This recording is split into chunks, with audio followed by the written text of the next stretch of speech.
안녕하세요. 사연을 시작하기에 앞서 구독과 좋아요 부탁드려요. 감사합니다. 사연 시작해 볼게요. 안녕하세요. 저는 치과의사로 일하고 있었고 남편은 세무사였어요. 결혼한 지 2년 정도 되었을 때의 일이에요. 저는 어릴 때 어머니를 일찍 여의고 아버지와 단둘이 살았어요. 아버지는 할아버지, 할머니로부터 물려받은 재산도 있으셨지만 평생 정말 열심히 사셨어요. 그 덕분에 저희 집안은 경제적으로 상당히 여유가 있는 편이었죠.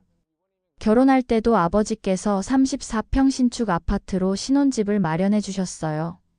시어머니는 저희 신혼집을 알아볼 때도 간섭이 심하셨어요. 최소 34평은 되어야 한다면서 요즘 누가 구축 아파트에 사냐고 신축으로 가야 한다고 계속 요구하셨죠. 그러면서도 정작 고맙다는 말씀은 한 번도 하지 않으셨어요. 심지어 우리 아들이 세무사인데 체면이 있다면서 더 좋은 곳으로 가라고 하시기까지 했었죠. 남편은 아버지께 정말 감사해했어요. 아버지도 남편을 무척 아끼셨고 세무사 사무실도 차려주시겠다고 하셨는데 남편이 정중히 거절했었어요. 신혼집만도 너무 감사하다면서 말이에요. 저는 아버지가 소유하신 건물에서 치과를 운영하고 있었어요. 아버지는 그 건물을 저를 위해 일부러 사두셨던 거였어요. 입지도 좋고 규모도 적당해서 치과 운영하기에는 정말 좋은 조건이었죠. 시어머니는 처음에 제가 치과의사라는 직업을 들었을 때부터 태도가 180도 달라졌어요. 하지만 그것도 잠깐이었죠. 시댁은 시아버님, 시어머니, 그리고 시동생까지 네 식구였는데 시동생도 의사였어요. 내과 전공의로 레지던트 과정을 밟고 있었죠. 시댁은 경제적으로 엄청 여유롭지도 그렇다고 가난하지도 않은 그냥 평범했어요. 그런데 결혼한 지 2년 만에 아버지가 암 진단을 받으셨어요. 정말 청천벽력 같은 소식이었죠. 아버지는 몇 개월간 투병 생활을 하시다가 결국 돌아가셨어요. 저에게는 유일한 가족이었던 아버지를 잃고 정말 너무 힘들었어요.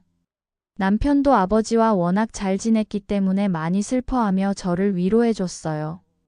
아버지가 돌아가신 후 저는 건물과 기타 재산들을 물려받았어요.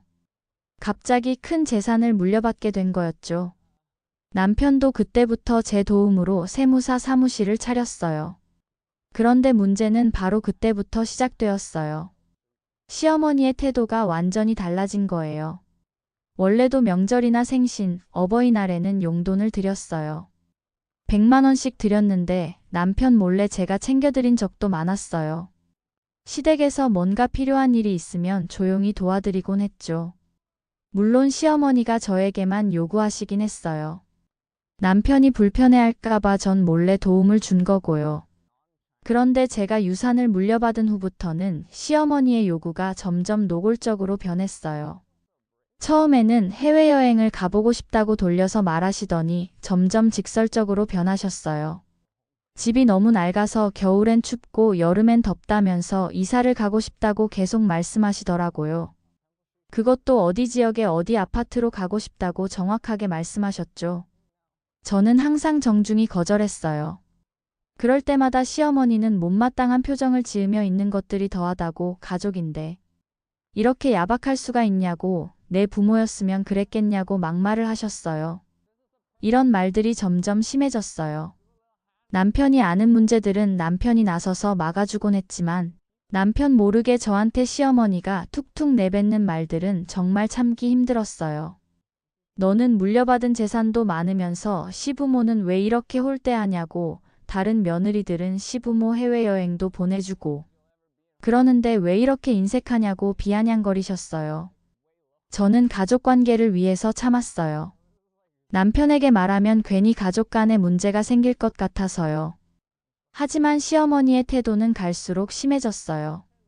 어느 날부터는 대놓고 저를 무시하기 시작하셨어요. 시댁에 가면 저만 없는 것처럼 대화하시고 제가 뭔가 말하려고 하면 딴청을 피우시거나 아예 자리를 떠나시곤 했어요. 그러면서도 뒤에서는 제가 인색하고 가족을 생각하지 않는다는 식으로 시아버님께 말씀하시더라고요.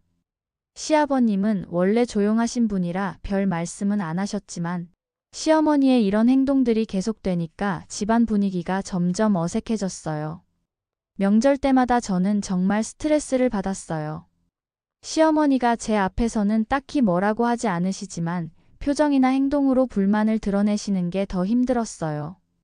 가끔 돌려 말하면서 저를 야박한 사람 취급했어요. 그러던 중 시동생이 여자친구가 생겼다는 소식이 들려왔어요. 시어머니가 정말 좋아하시더라고요. 그 집안이 정말 좋다고 아버지가 대학병원 과장이고 어머니도 약사라고 자랑하시더라고요. 그런데 며칠 후 시어머니가 저를 따로 부르시더라고요. 뭔가 심상치 않은 분위기였어요. 막내가 그 집안이랑 결혼하려면 어느 정도 수준은 맞춰야 할 것 같다고 하시더라고요. 다른 건 다 괜찮은데 막내가 개인 병원을 차리면 좋겠다는 거예요. 그래야 그 집안에서도 시댁을 무시하지 않을 거라면서 말이에요.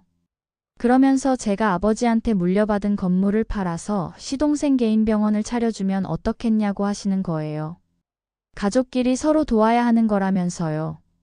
정말 어이가 없었어요. 아버지가 돌아가신 지 얼마 되지도 않았는데 그 건물을 팔아서 시동생 병원을 차려달라니요. 그것도 너무 당연하다는 듯이요. 저는 그 건물은 아버지가 저를 위해 남겨주신 거라고 팔 생각이 없다고 말씀드렸어요. 그러자 시어머니의 목소리가 높아지면서 가족끼리 돕고 살아야 하는 건데 왜 그렇게 이기적이냐고 하시는 거예요. 저는 정말 당황스러웠지만 단호하게 그 건물은 팔 수 없다고 말씀드렸어요. 저도 남편도 그 건물에서 일하고 있고 상가 월세 수입만 해도 무시할 수 없었어요. 무엇보다 아버지가 돌아가시면서 마지막으로 남겨준 유산이라 팔 생각도 없었고요. 그러자 시어머니가 완전히 돌변하셨어요. 그럼 좋다고 가족도 안 도울 거면 뭘 위해서 가족이냐고 저 같은 며느리는 필요 없다고 하시더라고요. 그러면서 싫으면 이혼하라고 당장 이혼하라고 소리를 지르시는 거예요. 정말 충격적인 말이었어요. 아무리 그래도 이혼하라는 말까지 하실 줄은 몰랐거든요. 물론 홧김에 한 말이란 건 알고 있었지만 그 말을 진짜 입 밖으로 내뱉는 건 다른 문제였죠. 그러면서 저에게 더 충격적인 말들을 쏟아내셨어요. 돈 많다고 거만하다고 시댁을 우습게 본다고 가족도 안 도울 거면서 무슨 며느리냐고 하시더라고요. 심지어는 아버지가 돌아가셨으니까 이제 시부모가 부모 아니냐는 말까지 하셨어요. 너한테 가족은 우리밖에 없는 거 아니냐면서요. 저는 정말 말이 안 나왔어요. 시어머니는 거기서 그치지 않고 제가 시댁에 한 게 뭐가 있냐고 1년에 몇 번 용돈 주는 게 뭐가 대수냐고 그깟 돈으로 며느리 돌이 다 한 줄 아냐고 비웃으시더라고요. 그날 밤 저는 정말 많은 생각을 했어요. 그동안 시어머니가 했던 모든 말들이 떠올랐어요. 처음에는 치과 의사라고 좋아하시더니 제가 유산을 물려받자 그것만 노리는 모습들, 끊임없는 요구들, 그리고 막말까지. 더 이상은 참을 수 없겠다는 생각이 들었어요. 이번에 넘어가면 앞으로도 계속 이런 식일 거라는 확신이 섰어요. 시어머니는 제가 물려받은 재산을 자기 마음대로 쓰고 싶어 하시는 거였어요. 그리고 제가 거절하면 이혼하라고까지 하시는 걸 보니 정말 저를 며느리로 생각하는 게 아니라 그냥 돈벌이 수단으로만 보시는 것 같았어요. 다음 날 저는 이혼 서류를 준비했어요. 그리고 남편이 퇴근하자마자 서류를 내밀었어요. 남편이 깜짝 놀라며 뭔지 물어봤지만 저는 그냥 이혼 서류라고 어머니가 원하시는 대로 해주려고 한다고 말했어요. 저는 그동안 시어머니가 저에게 했던 모든 말들을 남편에게 다 털어놨어요. 남편이 모르게 당했던 모든 일들, 끊임없는 요구들, 그리고 어제 있었던 일까지요. 남편이 정말 놀라면서 왜 그동안 말을 안 했냐고, 왜 혼자 참았냐고 물어봤어요. 저는 말해봤자 달라질 게 있었겠냐고, 오히려 가족 사이만 나빠질 것 같았다고 대답했어요. 남편이 당장 시어머니에게 전화를 걸었어요. 전화 너머로 시어머니의 목소리가 들렸는데 그 애가 뭐라고 그랬는지 몰라도 자기 말이 틀렸냐고 가족끼리 도와야 하는 거 아니냐고 하시더라고요. 남편의 목소리가 점점 높아졌어요. 그 건물은 장인어른이 아내를 위해 남겨주신 거라고 그걸 어머니 마음대로 팔라고 하시면 안 된다고 말했어요. 더 이상 아내에게 그런 요구하지 말라고, 그리고 할 말이 있으시면 자기에게만 하라고 단호하게 말했어요. 그 전화 통화 이후로 시어머니가 저에게 직접 연락하는 일은 없어졌어요. 하지만 문자는 계속 왔어요. 저 때문에 아들이 완전히 변했다면서 욕을 하시더라고요. 시동생이 그 집안이랑 결혼 못하게 되면 제 책임이라고 하시더군요. 남편에게 보여주니까 남편이 또 시어머니에게 전화했어요. 이런 문자 보내지 말라고, 시동생이 그 집안이랑 결혼 못하게 되면 그건 시동생 능력 부족이라고 말했어요. 시어머니가 뭐라고 하냐고 하시자 남편은 저희한테 계속 이런 식으로 하시면 아예 연락 안 드릴 거라고 단호하게 말했어요. 그 후로 시어머니의 연락이 뚝 끊어졌어요. 시아버님은 며칠 후 저희에게 따로 연락을 주셨어요. 시아버님은 항상 조용하신 분이셨는데 이번 일로 많이 속상해 하시는 것 같았어요. 저와 남편한테 미안하다면서 너무 마음 쓰지 말라고 하셨어요. 한편으로는 시댁 친척들 사이에서도 소문이 났나 봐요. 시어머니가 저에 대해 온갖 험담을 하고 다니신 모양이에요. 며느리가 돈이 생기니까 시댁을 우습게 본다는 식으로 말이에요. 하지만 대부분의 친척들은 시어머니의 말을 그대로 믿지 않는 것 같았어요. 오히려 시어머니가 너무 심하다는 반응이 더 많았다고 하더라고요. 몇 달 후 시동생이 결국 그 집안과 결혼하게 되었어요. 개인 병원은 차리지 못했지만 상대방 집에서 시동생의 인품을 좋게 봐주셨다고 하더라고요. 시어머니는 이것도 불만이셨나 봐요.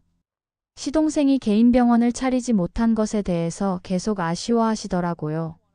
시동생 결혼식 때도 저는 정말 불편했어요. 그 후로 저희는 명절에만 시댁에 잠깐씩 가게 되었어요. 시어머니는 저에게 말을 거의 안 걸으시지만 예전처럼 노골적으로 요구하지는 않으세요. 하지만 여전히 저를 못마땅해 하시는 건 확실해요. 남편과 저는 이 일을 계기로 오히려 더 가까워진 것 같아요. 남편이 저를 더 챙겨주려고 노력하고 저도 남편에게 더 솔직하게 마음을 표현하게 되었어요. 시어머니는 여전히 저에 대한 원망을 품고 계신 것 같아요. 가끔 남편에게 전화해서 제 흉을 보신 거예요.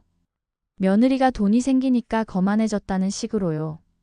전화기 너머로 들리는 말이 가관이더라고요. 하지만 남편이 이제는 확실하게 선을 그어서 그런 이야기는 듣지 않겠다고 하니까 시어머니도 더 이상 노골적으로 말씀하지는 않으세요. 돌이켜보면 그때 제가 단호하게 대처하길 정말 잘했다는 생각이 들어요. 만약 그때 참고 넘어갔다면 지금도 똑같은 일이 반복되고 있을 거예요. 시어머니는 제가 한번 굽히면 계속 더 큰 요구를 하셨을 거예요. 아버지의 유산을 지킨 것도, 남편과의 관계를 더 단단하게 만든 것도 모두 그때의 결정 덕분이라고 생각해요. 저는 여전히 아버지가 물려주신 건물에서 치과를 운영하고 있어요. 아버지가 저를 위해 남겨주신 소중한 유산이니까요. 그 건물을 지키면서 아버지를 생각하고 아버지가 원하셨던 대로 열심히 살아가고 있어요. 남편의 세무사 사무실도 이제 제법 자리를 잡았어요. 처음에는 힘들었지만 남편이 정말 열심히 해서 지금은 단골 고객들도 많이 생겼어요. 시댁과의 관계도 이제는 적당한 거리를 유지하면서 지내고 있어요. 아버지가 돌아가시기 전에 저에게 하신 말씀이 있어요. 세상을 살다 보면 힘든 일들이 많을 거라고 하지만 내가 옳다고 생각하는 일은 끝까지 지켜나가라고, 그게 나를 지키는 길이라고 하셨어요. 그때는 무슨 말씀인지 잘 몰랐는데 이제야 그 의미를 알 것 같아요. 시동생도 이제는 결혼해서 자신의 가정을 꾸리고 살고 있어요.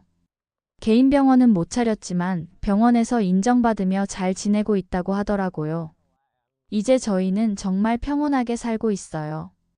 각자 자신의 일에 충실하면서 서로 사랑하고 아끼면서 지내고 있어요. 시댁과도 적당한 거리를 유지하면서 큰 문제 없이 지내고 있고요. 남편이 가끔 우리 정말 잘 살고 있는 것 같다고 말해요. 맞아요. 저희는 정말 잘 살고 있어요. 그 힘든 시기가 있었기에 지금의 평화로운 일상이 더 소중하게 느껴져요. 제 긴 이야기를 끝까지 들어주셔서 감사합니다. 구독과 좋아요, 알림 설정까지 잊지 마세요.